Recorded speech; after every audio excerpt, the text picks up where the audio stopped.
আমি মূলত শখ করে এই সিম গাছগুলো কাটছি, কিন্তু আমার একটা বিষয় অবাক লাগে যে মানুষের প্রতি মানুষের শত্রুতা থাকতে পারে, একজনের প্রতি আরেকজনের রেষারেষি থাকতেই পারে। গাছের প্রতি বা ফসল ফলাদি এগুলোর প্রতি মানুষের শত্রুতা করে কী লাভ? আজকে দুঃখের সাথে বলতে হয়, এই যে দেখেন, এগুলো আমি কিন্তু শখ করে কাটছি। সিম গাছের পাশাপাশি লাউ গাছগুলোও এরকম করে কাটছি, শখ। পাশাপাশি করলাও গাছছি, ধনে পাতা। কিন্তু মানুষের গাছের প্রতি শত্রুতা কেন? একটু আগে আব্বা এসে আমাকে বললো যে তো সিম গাছ মারা গেছে। আমি তো একটু অবাক, সিম গাছ মারা যাবে কেন? এই গাছগুলো মারা যাওয়া, এই বস্তায় 4টা গাছ ছিল, 3টা গাছই মারা যাওয়া। এই গাছগুলো একদম কেটে দেওয়া।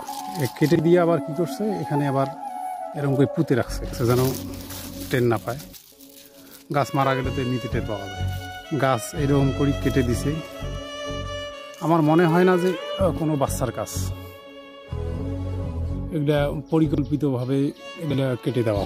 পোকা কাটাও মনে হচ্ছে না, কারণ একদম লেভেল করে কাছি বা কোনো দাঁড়া দিয়ে কাটা।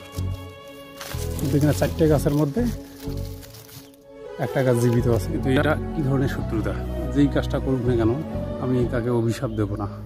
এরকম ক্ষতি তার দ্বারা যেন না হয়, বা মানুষের দ্বারা মানুষের এরকম যেন ক্ষতি না হয়। মানুষের প্রতি মানুষের ক্ষোভ থাকতে পারে।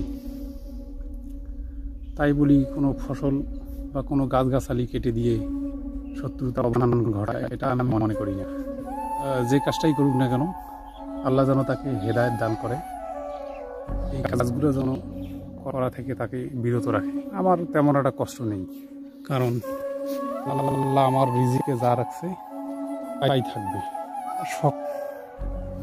শখ থেকে করা।